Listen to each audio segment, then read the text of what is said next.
Well, here's something I've been wanting to try out for a while. I have the 2.5-inch bottom plate for the TransTEC Beetle, and I was going to install it here on my 2-inch Beetle. Now, if you buy the 2.5-inch version of this from TransTEC, it does have slightly bigger motors than this. This 2-inch version comes with 1104 6800 kV, which might be a little bit small for 2.5-inch props. And to that end, I got these.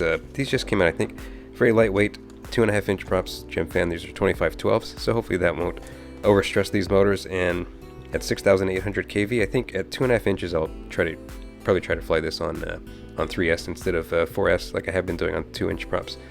So let me move everything over now.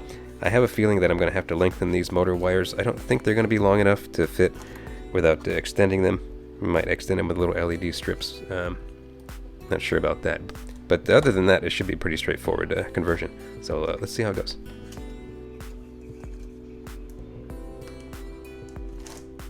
Okay, here's the end result of the conversion.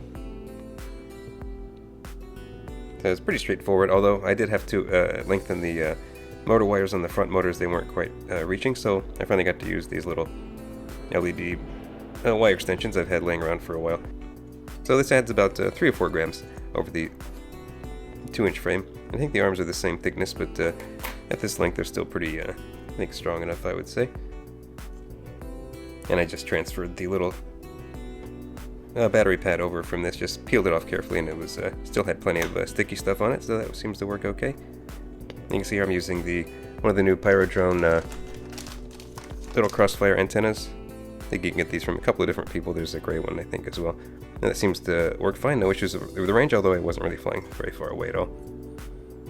And just using a linear antenna just to save a couple of grams. And this is the antenna mount that came with the Beetle. Actually works out pretty well for this kind of configuration. I flew this today on a 3S 650, and it really should probably be on a 750 or 850 3S, but this is the biggest 3S that I have, and it flew for about 3.5 minutes.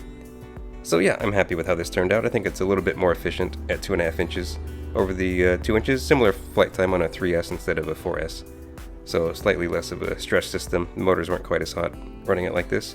So yeah, I think this is how I'll leave it, and I'll probably get a little bit bigger battery, maybe a 750 or up to an 850 3S would be about the right size for this, I think. And that's it for now. Thanks for watching.